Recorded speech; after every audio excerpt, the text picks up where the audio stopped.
They didn't even stop the bidding when she screamed. Her hand had snapped wrong as she stumbled from the wagon, just a small, sickening crack as the boot of a handler caught her ribs and sent her sprawling in the dust. But the auctioneer didn't flinch. He just swatted the air like she was a fly near his whiskey. 18 years. Strong back. Mule-trained. He barked. "She'll pull more than her weight if you don't mind the mouth on her." She wasn't screaming from pain. She was screaming because they took her shoes. She had worked 3 years barefoot in a tobacco trench. But those cracked leather soles had been a gift from a woman she once called Aunt. She clung to them even when her fingers froze in the dirt at night, and now they were ripped from her feet like she never mattered. A man in the crowd whistled. Another laughed. She stood, shaking, one wrist already swelling purple. Her dress hung off her like a flag on a dying post, thin, faded, dirt stiff. Her hair, once thick, now hung in patches around her neck like dying moss. But it was her eyes that caught them off guard. Not afraid, not begging, just gone, like she'd already left her own body, like whatever girl had lived inside had packed her bones and left weeks ago. The shell just stood there now. Blinking against the sun, they made her hold a sign, Lot 13, fit for labor, not for conversation. The sign was nailed to a splintered stick she could barely lift with one hand, and the wind flapped it like a threat across her chest, behind the corral fence. The townspeople leaned in, men with sun-punched hats, women with tight mouths and babies on their hips. Not one person looked at her face. They looked at her shoulders, her hands, her hips. They looked at her like they were weighing flour, and just beyond the shadow of the blacksmith shop, half lit by slats of angled sunlight, a man sat his horse without speaking. Straw hat, thin scar across the jaw, no badge, no spurs, no posse, just stillness. The kind that didn't come from laziness or fear, the kind that came from knowing exactly when to act. A loud voice shouted, $2 and a pair of clean boots. The crowd roared with laughter. She lowered her head, not from shame, from exhaustion. The heat boiled off the earth. Her broken wrist dangled like something she no longer claimed. There was dried blood on her neck. She hadn't eaten since Wednesday. Her ribs twitched with every breath. $3.50, someone else barked. The auctioneer grinned. $4.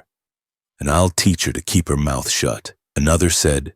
The crowd didn't flinch, because in this town, the difference between a mule and a girl was just the price of a collar.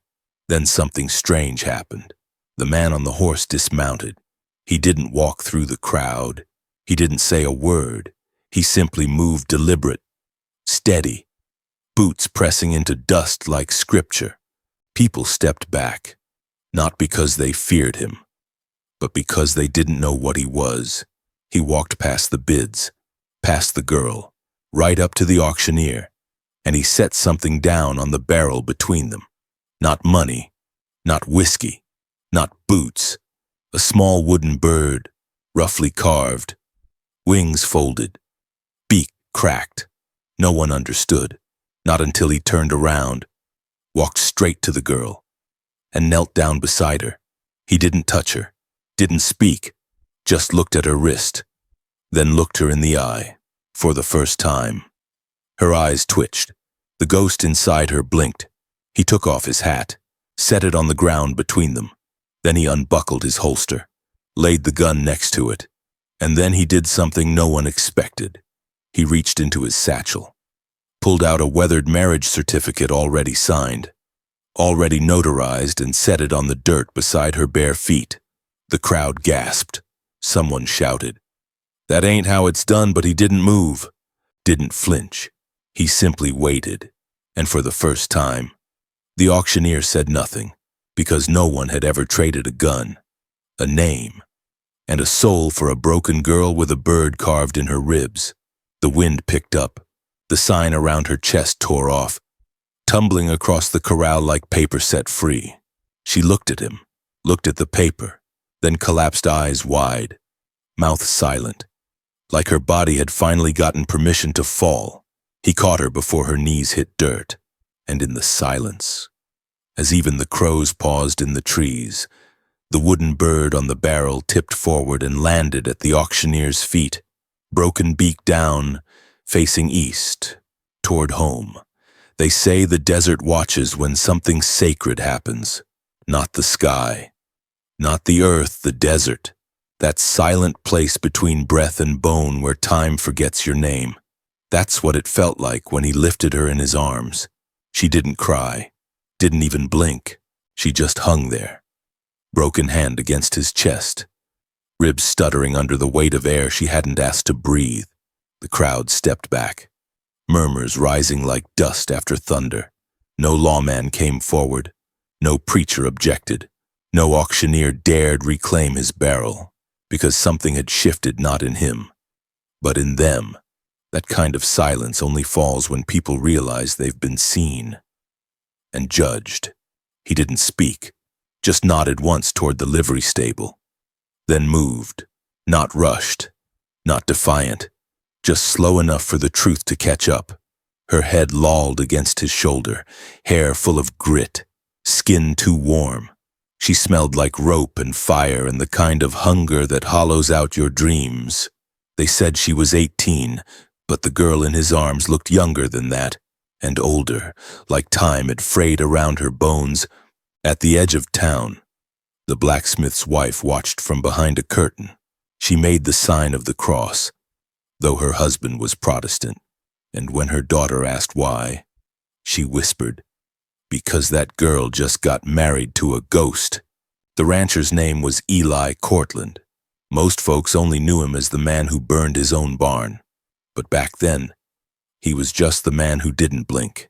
He didn't take her home right away. Instead, he led the horse to a dried creek bed behind the town where mesquite trees whispered secrets and the sun broke gentle through their branches. He laid her down on a wool blanket, uncorked his canteen, held it to her lips. She didn't drink. Not yet. Instead, her eyes fluttered, finding his. No words passed. But in that moment, a question lingered between them. Why trade steel for skin? Why swap a gun for a girl no one wanted? He reached into his coat, pulled out a tiny glass bottle, milky white, cloudy from age, and from it, he poured a few drops onto a rag and gently pressed it to her broken wrist. She winced. Barely. That was when he spoke. Just 2 words. Goat's milk. She frowned. He added, "For burns, bruises. My grandmother swore by it." She didn't answer, but she didn't pull away. So the emotional bridge came in the smallest thing, a single breath. Shallow, ragged, real. She exhaled, and for the first time since the auction, her chest softened, like the steel bars inside her had shifted. Eli watched. Then, wordlessly, he reached behind his saddle and retrieved a thin wool shawl. He draped it over her legs, careful not to touch skin. And then, he sat, legs crossed, eyes forward, like a man waiting on the rain. No questions, no expectations, just presence. That night, he made camp right there in the creek bed. He lit no fire, fed her small pieces of biscuit soaked in honey water, wrapped her wrist in cooled flannel, and when she stirred from half sleep, mumbling a name that wasn't his, he whispered, "You're safe now." She didn't answer, but her hand, the good one, shifted toward him in the dirt, palm up, empty, waiting. He didn't take it. Instead, he opened his palm beside hers just close enough for the tips of their fingers to feel the other's heat. Not touch, just presence. Because he knew when something's been shattered too long, even kindness can cut. By morning, she sat up on her own, silent, watching him as he brushed down his horse. Her lips were cracked, hair tangled with leaves, but something behind her eyes had returned. Not trust, not hope, just notice. She was seeing the world again, 1 inch at a time. Eli cooked eggs on a flat iron pan. When he handed her a plate, She took it with 2 hands, even the broken one. A few minutes passed before she asked, voice hoarse, "Why didn't you bid?" He didn't turn. Just said, "Because I wasn't buying." She stared at him. He added, "A man can own land, cattle, even his failures, but not a person." She looked down at her plate, whispered, "Then why the paper?" Eli paused, then spoke quietly. "Because names mean something. You deserve one that can't be torn off a stick." A long silence followed, not cold, not awkward, just long enough to stitch something between them, like thread through worn denim.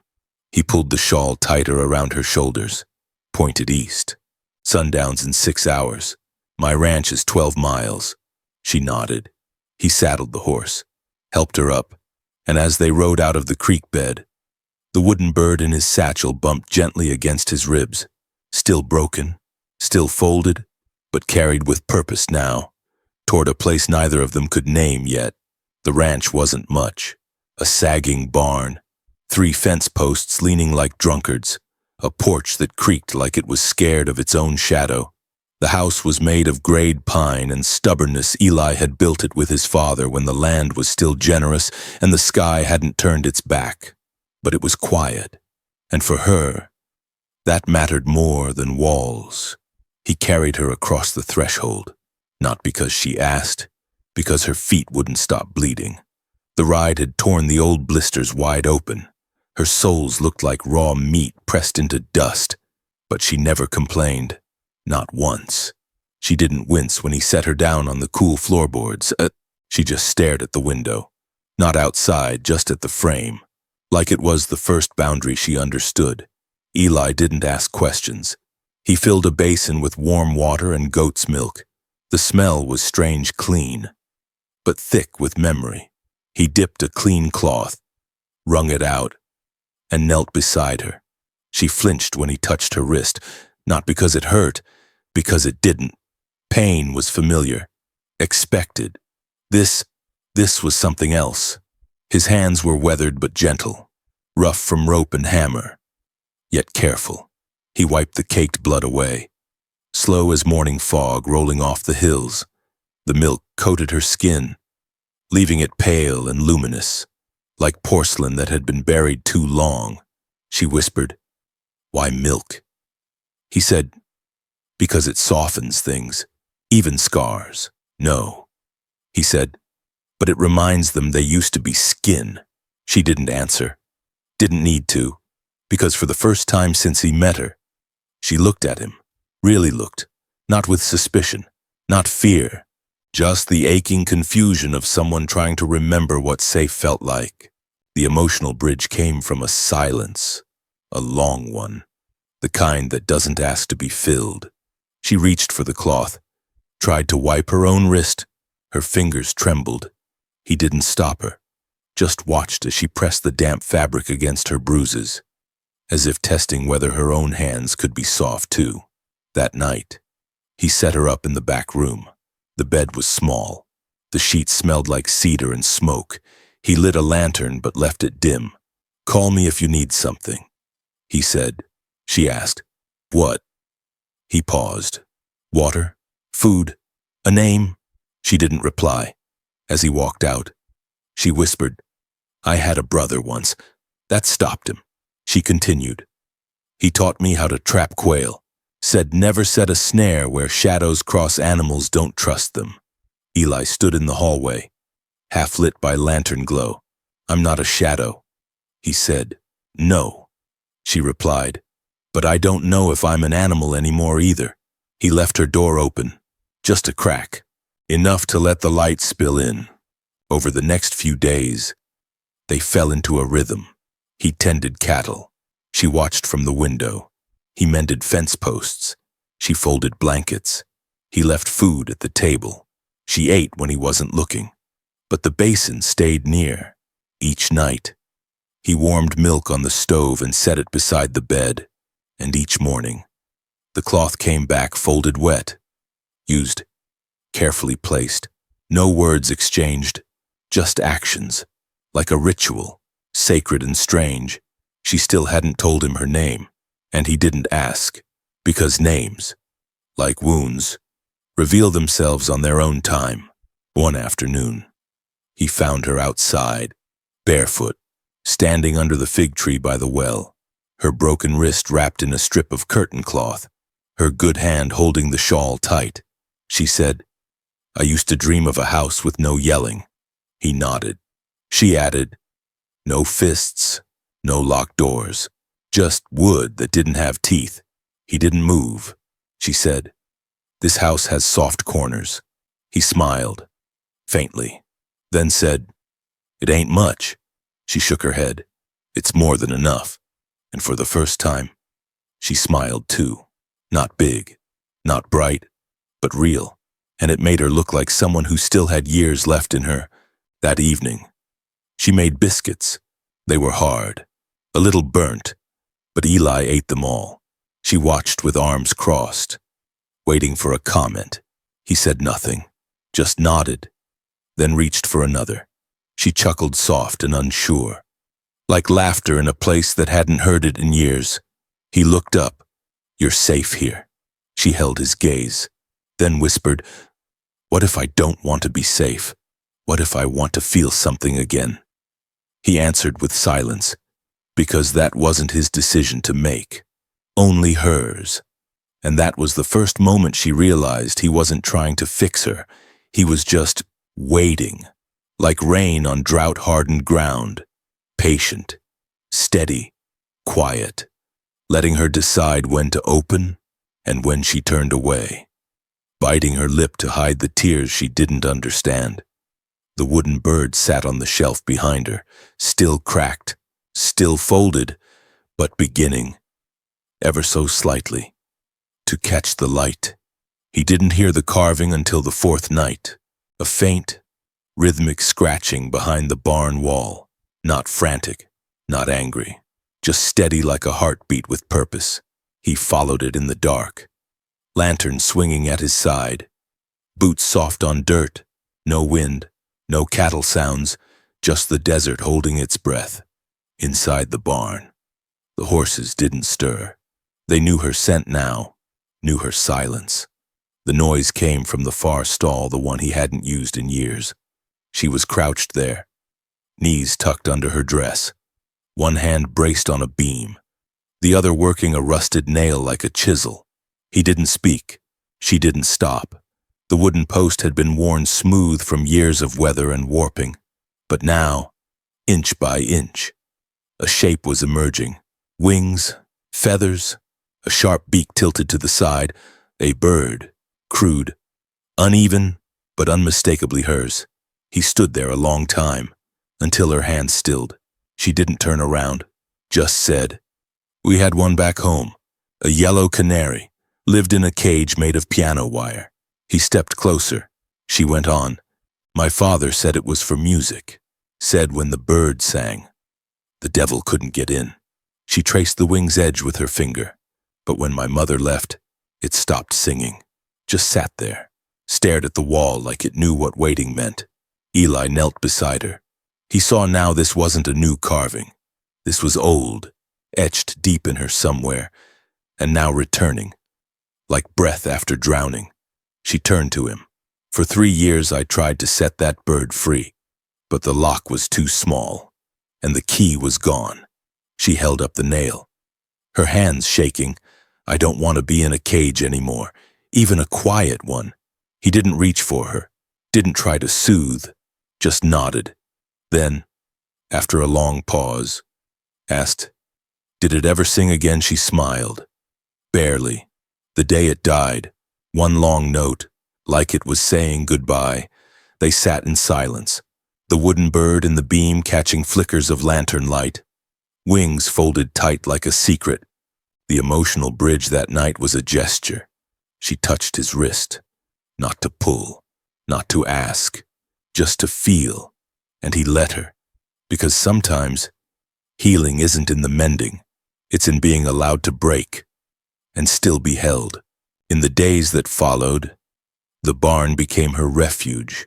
She cleaned out cobwebs, swept the floor, fed the horses sugar cubes from her palm. And every night, she added another feather to the bird. Eli didn't ask questions. He just brought her tools, a dull chisel, a mallet, sandpaper, and a tiny tin of linseed oil. One evening, she asked him to sit with her. He did. They didn't speak, but she handed him a brush, and together they polished the bird, each stroke smoothing a memory neither of them had the words for. Later that week, a letter came, folded, weather-stained, sealed with the mark of a neighboring ranch. Inside a bill of sale, her name was listed, not the one she used now, but the one she'd been born with, Clara May Hodge. It was signed in ink that had started to bleed. Even the paper wanted to forget. Eli read it once, then burned it in the stove without a word. She watched the flames, whispered.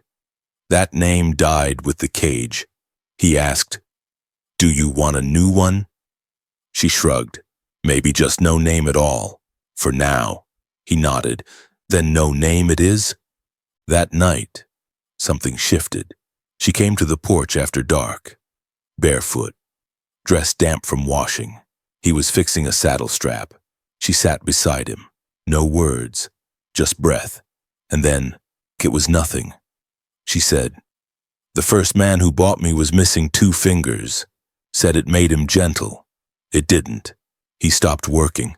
Her voice didn't shake. "I thought pain was proof, that it meant you were worth something. If it hurt, it meant you mattered." She looked up at him. "But you don't hurt me, not even by accident." He met her gaze, said softly, "You matter anyway." Tears welled, but she didn't wipe them away, didn't look down, because sometimes strength is in the holding, not the hiding. Before bed, she returned to the barn one last time. Eli followed her silently. She took the nail, now dulled to a nub, and scratched one final detail beneath the bird's wing, a tiny circle, a sun, unfinished. She turned to him and said, "Tomorrow, I want to go into town." He blinked. "Why, to buy a new knife and some paint." "What for?" She looked back at the carving. "Because I'm not done yet." Eli didn't smile, but the warmth behind his eyes was answer enough. Because for the first time since the auction, she wasn't surviving. She was creating. And the bird, it was changing. No longer a memory, now a promise. It happened on the porch, not in a blaze of music, not under fireworks or fanfare, just a quiet summer dusk, where the cicadas hummed like tired lullabies and the sun folded itself behind the hills like an old quilt. She stood barefoot on the wood slats, arms wrapped in the shawl he'd given her that first night. Her carving knife rested in her apron pocket, fingers still stained with linseed and blue paint. He was mending the last fence rail before dark. From the corner of her eye, she watched him pause, wipe his brow with the back of his wrist, then stretch his back until it popped. That sound had become comforting, like the creak of the porch, or the clink of a spoon on tin. Routine, presence. She didn't know when she started walking toward him. Maybe her feet moved before her thoughts did. Maybe her chest got too heavy with the weight of unspoken things. But by the time he turned around, she was already there, close enough to smell sweat and cedar, close enough to hear his breath hitch. She said nothing, just tilted her face up, and kissed him, if you could call it that. Her lips barely touched his. They hovered, trembling, unsure, like a question waiting to be answered. But it wasn't the kiss that mattered. It was what followed. She stepped back immediately, eyes wide, ashamed. "I'm sorry," she said quickly. I don't know what I thought. I shouldn't have." He stopped her with a gesture, a gentle raise of the hand. Then he said, calm as dusk, "You didn't do anything wrong." She shook her head, blinking hard. "I don't know how to do this. Neither do I." He said, that made her laugh, not because it was funny, because it felt like the only thing that made sense. The emotional bridge that night was her hand. It found his on the porch rail. fingers barely brushing. But she didn't pull away, and he didn't close the distance. They just stayed like that. Two people broken in different ways, learning how to be still beside one another.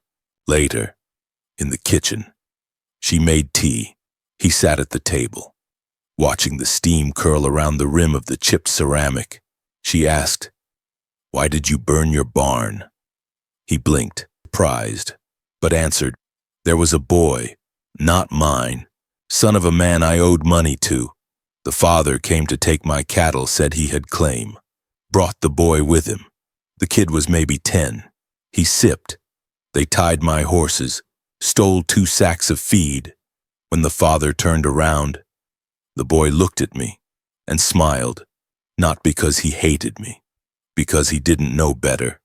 He paused, then added, "I burned the barn so they'd leave, so they'd believe I had nothing left worth stealing."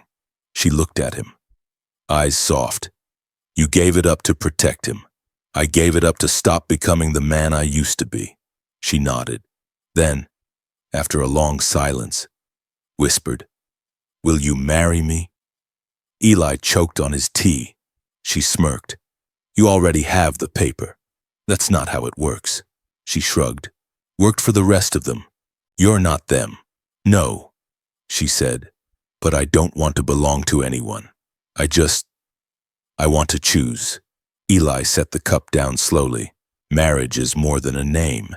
It's more than land or rings." "Then what is it?" He thought a moment, then said, "It's building something where nothing used to be. Together." She reached into her apron, pulled out the wooden bird, newly painted, wings outstretched, beak turned upward. She set it on the table between them. "I'm tired of flying in circles." He looked at it, then at her, and finally said, "Sun's going down." She nodded. "Then we've got just enough light." The wedding wasn't grand. No preacher, no choir, just a field, a pair of boots, and an old horseshoe nailed to a post. He gave her a ring made from fence wire. She gave him her real name, spoken softly like a secret that had waited too long to be told. Clara. Not the girl on the auction block, not the nameless shadow in the barn, but the woman who carved wings into dead wood and painted them with her own breath. He kissed her forehead. She kissed his cheek. And together, they lit a fire in the stove, boiled goat's milk with honey, and toasted with tin cups under a sky full of watching stars. That night, in the quiet of the house, she lay beside him, not touching, not needing, just being. At some point, he reached over, took her hand, intertwined their fingers slowly, and whispered, "You don't have to know how. We'll learn together." She didn't cry, but her lips curved upward. Not a kiss, not yet, but the shape of one, waiting. The knock came at dawn. 3 short raps quick. Practiced. Official. Eli froze halfway through slicing an apple. The knife hung in the air like it too was holding its breath. Clara was by the hearth, stringing herbs above the stovepipe. She turned, eyes narrowing, her fingers gripping time like rope. He looked at her. She looked at the door, and they both knew someone had found her. He opened it slowly. 2 men stood on the porch.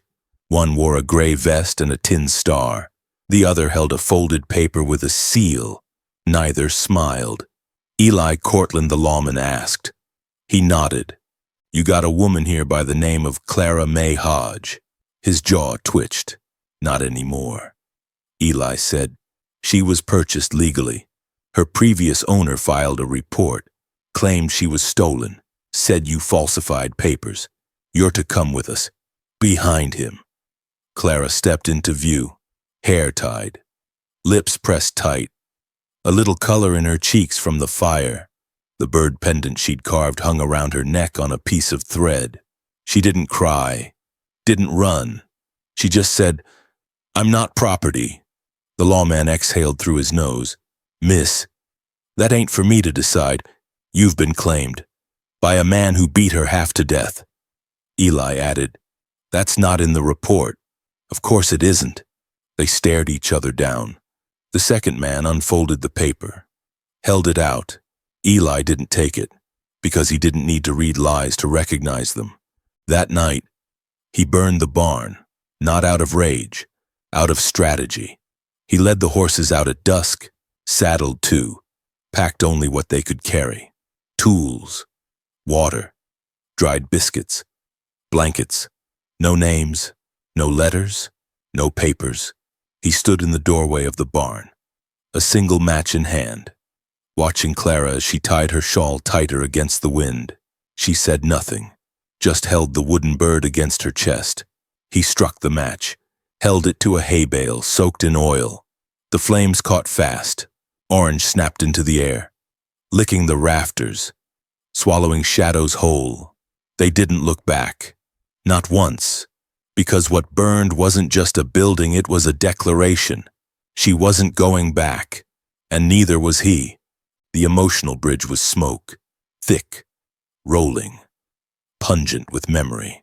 It followed them through the hills, over the ridge, into the long, dark valley where stars had no names and silence grew teeth. They rode side by side, no conversation, just breath and hoofbeats, till she asked, "Do you think they'll come after us?" Eli answered, "If they do, they'll find no one left to punish." She said, "I'm not afraid of being caught. I'm afraid of belonging again." He nodded. "I know, by morning." The lawmen arrived at the ranch, too late. Ashes where a home had been. The marriage certificate gone. The stable collapsed. No signs left but hoofprints leading east into nothing. The lawman squinted into the distance, said to the other, "Let it go." But the claim he interrupted. "You ever see a man burn his whole life down to save someone once? In New Mexico. And the girl died anyway." The lawman nodded. "Let's not do that again." And they left. Eli and Clara camped near a dried-up riverbed. He built a lean-to from cedar branches. She boiled coffee in a tin pot. Eyes focused on the fire. He asked, "If I died tomorrow, would you run?" She said, "No, I'd bury you with your boots on." He chuckled, then looked at her. "What would you do after?" She thought, then said, "Plant sunflowers and wait for the birds." That night, a wild dog came into camp, growling, teeth bared. Eli reached for his rifle. Clara stepped forward instead, slow, calm, barefoot. She held out her hand. The dog stopped, watched her. Then, after a long breath, lowered its head. She didn't touch it, just stood there, letting it see her, letting it choose. It turned and vanished into the brush. Eli watched. Amazed, she turned to him, her voice steady. "I'm not afraid of wild things," he said. "You are one." She smiled, the first true smile he'd seen, like sunlight cracking through storm clouds, like the sound of wings unfolding. Days passed. They found an abandoned shack near the base of a red rock canyon. Clara swept the dust out. Eli patched the roof. They hunted jackrabbit, drew water from a deep well, and each morning, Clara carved a new bird, not hidden in a barn, but right above the doorframe facing east, beak open, wings spread, a cry, not a cage. As the sun dipped low one evening, he handed her a ring, real silver, melted down from an old coin he'd carried in his boot heel for 5 years. He said, "I can't promise safety, or land, or peace." She took the ring, said, "I only want freedom, and your hand." They sat together in the doorway, watching dusk pour over the canyon. The fire back at the old ranch had done more than destroy. It had cleared space, space to breathe, to build, to begin again, together. The first beam they lifted wasn't straight. It bowed slightly in the middle, weather-warped, not pocked, heavy with age. But Eli didn't toss it aside. He laid it across the posts anyway, anchoring it in place with his calloused hands and a slow breath. Clara watched him from the edge of the clearing, a bucket of nails at her feet and her carving knife in her pocket. "This one won't be perfect," she said. "Neither are we," he replied. And so, they began. Not just with lumber and sweat, but with memory. They raised the barn with what they had: salvaged wood, borrowed tools, bent nails hammered back straight. No blueprint, no sermon, just two people and a will to create where destruction had once reigned. Each morning, they worked in silence, not the silence of fear, but of rhythm, of knowing where the other would be, what hand to extend, which beam to brace. By the third day, the walls were upright. By the fifth, the roof was half finished. And by the seventh, Clara stood on a wooden stool, her fingers tracing the outline of a new carving above the door. This bird wasn't folded. Its wings were spread wide, its beak lifted to the sun. It faced east, one afternoon. As the wind curled through the canyon, she painted the wings with a mixture of blue and rust colors drawn from berries and ochre and whatever scraps she could gather. Eli handed her a brush dipped in goat's milk to seal it. She smiled. "That smell still makes me think of pain." He nodded. "Me too, but now it smells like what comes after." The emotional bridge to healing came not in words, but in sound. That night, as the barn stood completed under a veil of stars, she sang, softly, a lullaby from a childhood too far gone to trust but still buried in her somewhere. Eli didn't interrupt. He leaned against the fence post, arms crossed, watching her like he might vanish if he blinked. And when she finished, she looked over and whispered, "That was the song the canary sang before it died." Eli walked to her, took her hand, and said, "Then let's make sure it sings again." Months passed. Seasons changed. Grass returned to the dry places. A baby goat was born beneath the new barn. They named it Mercy. Clara laughed when it tried to chew her apron. Eli carved a second bird into the opposite beam facing west. "This time, when the sun sets," he said, "it'll look like it's flying home." One morning, as the light broke over the canyon rim, Clara found Eli sitting outside with a small wooden box in his lap. Inside letters, old ones, receipts, IOUs, a folded page from a wanted poster, his name listed below 3 others, half crossed out in red ink. He didn't speak, just held them out. She read them, then threw them in the fire. "Your past," she said, "doesn't get to live here anymore." He nodded, and for the first time in years, he wept. Not from grief, from release. She held him through it, didn't offer words, just arms, just warmth, just presence. When spring arrived, they planted tomatoes, squash, rows of sunflowers, and on the edge of the field, she placed a tiny cage. Inside, a wooden canary carved and painted, hung by twine. It didn't move, but when the wind blew, the string twisted, and the bird danced, spinning gently beneath the sun. Eli asked, "Why the cage?" She said, "To remember," then pointed to the open door of it. "To remember I got out." One evening, a traveler passed by. Young man, dirty boots, empty canteen. They fed him stew and bread, offered a cot in the new barn. Before he slept, he asked, "What do you call this place?" Clara looked at Eli. He looked at her. Then she said, "We don't call it anything, but it feels like something." The boy said. Clara smiled. "It feels like ours." That night, with the stars watching like witnesses, she climbed the ladder to the loft and hung a small lantern over the new bird carving. It glowed softly amber and warm, flickering like hope. Eli stood below, hand on the beam, and together, they whispered the words they hadn't dared say until now. "I'm free. I'm home." The barn had risen from ash. The girl had risen from silence. And the bird, it flew. Every day, every time she carved, every time she sang.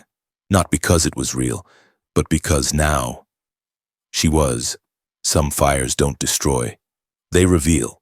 We're taught to fear the flame that when something burns, it's gone forever. But sometimes, destruction clears the ground for something deeper, something earned. Clara's story isn't just about survival. It's about reclamation. She wasn't rescued by love. She was witnessed, chosen, and most importantly allowed to become whole on her own terms. The fire that chased her was the same one that birthed her new life. We all carry old names, old scars, old cages, some physical, most invisible. But the truth is this: no one can carve freedom for us. We must carve it ourselves, feather by feather, silence by silence, until our past no longer owns us. And when someone comes along who doesn't try to fix you, but sits quietly beside your brokenness, hold on to them. Because building a life isn't about perfection, it's about presence. And every time we choose love without ownership, healing without force, we raise our own barn from ashes. Let the world call it foolish. Let the scars stay visible. What matters is that the door stays open, and the bird, finally, learns to fly.